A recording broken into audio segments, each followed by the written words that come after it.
Press conference हो रही है। सुधांशु त्रिवेदी क्या कह रहे हैं अपने दर्शकों को सुनाते हैं कि आज कश्मीर में समाप्त हुई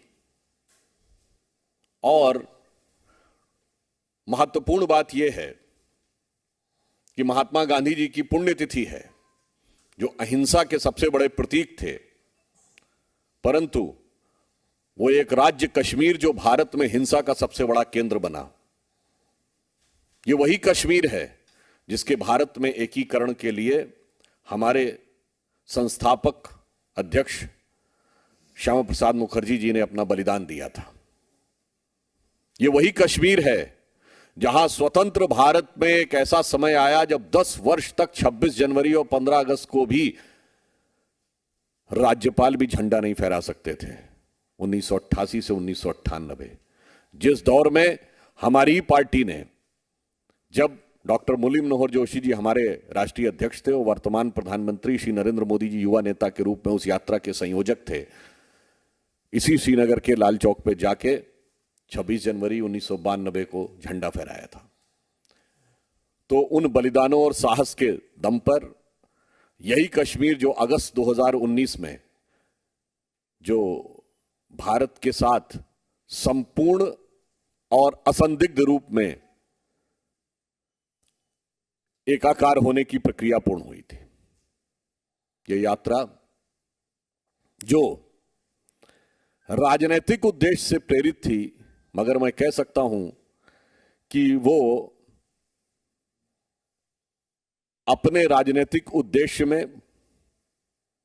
अपने राजनीतिक ध्येय में, अगर आप पूरी यात्रा का क्रम देखेंगे तो नितांत असफल दिखाई पड़ी। जिसे कह सकते हैं कि वो राजनीतिक बियाबान में से अपने को स्थापित करने की जद्दोजहद में अपनी मंजिले मकसूद से पूरी तरीके से महरूम रही। और यह यात्रा बहुत विडंबनापूर्ण भी थी। मैं उदाहरण देना चाहता हूं, इस यात्रा की शुरुआत कहां से हुई? केरल में, जहां पर इनके वो नेता जिन्होंने सड़क पे बीफ पार्टी की थी, वो इस यात्रा के पहले सहभागी बने। उसके बाद तमिलनाडु में एंटर करती है तो वो पादरी जॉर्ज पुनिया है, जिसने एलानिया कहा कि वो जूते इसलिए पहनते हैं कि भारत की धरती को अपवित्र मानते हैं, और राहुल गांधी जी के साथ बातचीत में वो हिंदू देवी देवताओं पे तमाम टिप्पणियां कर रहे थे, वो उनके साथ बैठे दिखाई पड़े। उल्लेखनीय बात यह है कि जहां शुरुआत हुई थी केरल में, मैं याद दिलाना चाहता हूं, वहां वो फादर जोसेफ क्या नहीं गए जिनके हाथ काट दिए गए थे, मगर जॉर्ज पुनिया के यहां जाने का उनको तमिलनाडु में समय मिला। केरल में स्वतंत्रता संग्राम सेनानी और महात्मा गांधी के अनुयायी के.ई. मेमन और पद्मश्री से सम्मानित श्री गोपीनाथ नायर के स्मारक का अनावरण करने के लिए उन लोगों ने जाकर राहुल गांधी जी से व्यक्तिगत अनुरोध किया था, परंतु उस स्मारक का अनावरण करने का उन्हें समय नहीं मिला, जिसके लिए बाद में केरल कांग्रेस ने खेद भी व्यक्त किया। मगर तमिलनाडु में आते हैं तो ऐसे नेता के साथ इनको रहने में, जिनका नाम एसपी उदय कुमार था, जो एक समय में तमिल पृथकता का वक्तव्य तक दे चुके हैं, उसके साथ मिलने का समय मिलता है। फिर तमिलनाडु में एक अभिनेता से असफल नेता बने कमल हसन जी को वो इंटरव्यू देते हैं, जिसमें वो कहते हैं कि nation with A confuse vision. वास्तविकता यह है कि दोनों ही एक कंफ्यूज नेता एक दूसरे का इंटरव्यू ले रहे थे या जो भी उत्तर दे रहे थे। ये वो व्यक्ति हैं जिनके मुंह से आजाद कश्मीर जैसा शब्द भी निकल गया था, उनको वो इंटरव्यू दे रहे थे। कर्नाटक पहुंचती है यात्रा। याद करिए, कर्नाटक के उनके कार्यकारी अध्यक्ष जो पूर्व में रहे थे, क्या बोले थे कि हिंदू शब्द बहुत गंदा है। महाराष्ट्र पहुंचती है यात्रा तो वीर सावरकर के खिलाफ नफरती बयान। गुजरात में जा नहीं पाती है। गुजरात के पास पहुंचते हैं तो गुजरात की विकास की सबसे बड़ी विरोध की प्रतीक मेधा पाटकर, जिन्होंने गांधीयंस विद गन कहा था, देखिए कंफ्यूज नेशन इसे कहते हैं कि गांधी और गन का संबंध जिन्होंने स्थापित किया था उनके साथ थे।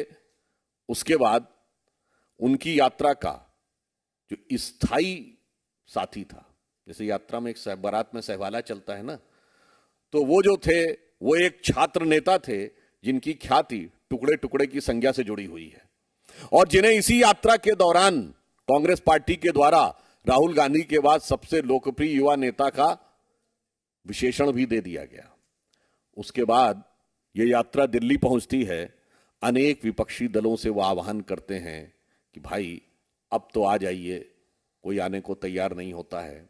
उसके बाद यह यात्रा जब कश्मीर के नजदीक पहुंचती है तो फिर वो दिल की आरजू ऐसे लबों पर आती है कि वो सर्जिकल स्ट्राइक का बयान कौन बोलता है? यात्रा के संयोजक दिग्विजय सिंह जी। ये ठीक है कि फिर उनके सामने से माइक भी हटाया जाता है। यह दर्शाता है कि राहुल गांधी जी की यह यात्रा शुरू से अंत तक किस प्रकार की प्रवृत्तियों को साधे हुए उत्तरोत्तर आगे बढ़ रही थी। महत्वपूर्ण बात यह है कि न गांधी के प्रदेश में जा पाई, न नेहरू के प्रदेश में जा पाई। और सेना के बारे में ऐसे अपमानजनक बयान कहे गए, हमारे वीर सैनिकों के लिए पिटने की बात कही गई। और इससे बड़ा कंफ्यूजन आपको इस यात्रा में दिखाई नहीं होगा कि हर बयान में उन्होंने कहा कि वो नफरत के खिलाफ अपना अभियान चला रहे हैं, मगर इतने नफरती जहर बुझे सामानों को लेकर ये कौन सी मोहब्बत की दुकान वो श्रीमान सजा रहे थे, ये कोई भी समझ सकता है। एक तरफ उन्होंने कहा, दूसरी तरफ क्या बोला, मुझे नफरत कहीं दिखी नहीं। मतलब इससे बड़ा विरोधाभासी वक्तव्य आपको नहीं दे सकता कि मेरी यात्रा नफरत के खिलाफ थी, तथा कथित नफरत के खिलाफ, और मुझे तो नफरत कहीं दिखी नहीं। इसी यात्रा में उन्होंने कहा वो राहुल गांधी तो है ही नहीं, वो तो समाप्त हो गया है। उन्होंने कहा सर्दी आपको इसलिए लगती है कि सर्दी से आप डरते हैं। मुझे लगता है ये कंफ्यूज नेशन की जो बात उन्होंने कही, तो सबसे ज्यादा कंफ्यूजन उस पूरी यात्रा के दौरान उनके स्वयं के आचरण में देखा। उसके बाद उन्होंने आकर अंतिम समय में जब यात्रा समापन के समय उन्होंने अपने परिवार को याद किया, तो मैं यह भी याद दिलाना चाहता हूं, भारत जोड़ो की जब बात होती है, भारत तोड़ो कब हुआ था? जब भारत माता के 2 टुकड़े हुए, उस समय कांग्रेस पार्टी के अध्यक्ष और अंतरिम सरकार के प्रधानमंत्री के रूप में, जब उन्होंने 2 सितंबर 1946 को अंतरिम सरकार के प्रधानमंत्री के रूप में नेतृत्व करते हुए नेहरू जी नेतृत्व कर रहे थे, तब बाकायदा सिग्नेचर करके यह प्रस्ताव पारित किया गया था कांग्रेस की एग्जीक्यूटिव में। आधा पंजाब चला गया था, आधा बंगाल चला गया। उसके बाद जो बच गया, आजादी के बाद आप ही के परिवार के शासनकाल में आधा कश्मीर भी चला गया। उसके बाद जो बच गया तो 62 में अक्साई चिन और मानसरोवर भी चला गया। यानी जिसे कह सकते हैं कि आपकी भारत को क्या जोड़ा था कि आधा पंजाब गया, कश्मीर गया और चला बंगाल गया, और चीन के हाथों मानसरोवर का वहां ऊंचा भाल गया। इसलिए मैं ये कह, तो बीजेपी की ओर से राहुल गांधी पर जबरदस्त पलटवार किया गया है और एक एक बयान गिनाया जा रहा है।